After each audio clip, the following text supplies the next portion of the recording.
محمد ابن سلیمان فرماندار مدینه. وقتی امام صادق از دنیا رفت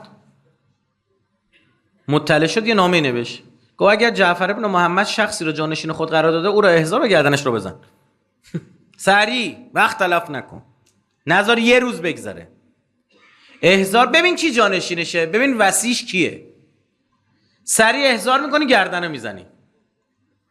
فرماندار مدینم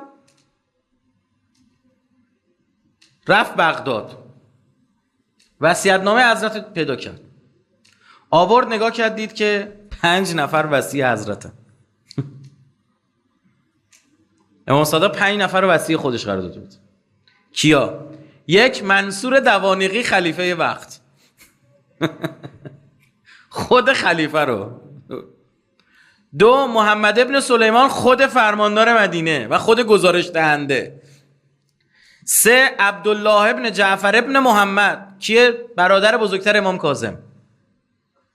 4 موسی ابن جعفر ابن محمد، خود امام کاظم. 5 حمیده سلام الله علیها، همسر امام صادق. این گفت اگه پسر، کدوم پسر؟ گیر کرد، گل این ور اون ور کردن، فکر کردن، نمیدونستن چیکار باید بکن. فرماندار نامه نوشت، گفت من کی باید بکشم؟ داداش این 5 نفر رو اعلام کرده ایشون. اصلا منصور فکرشو نمیکرد، هرگز فکر نمیکرد به همچین رکبی بخوره.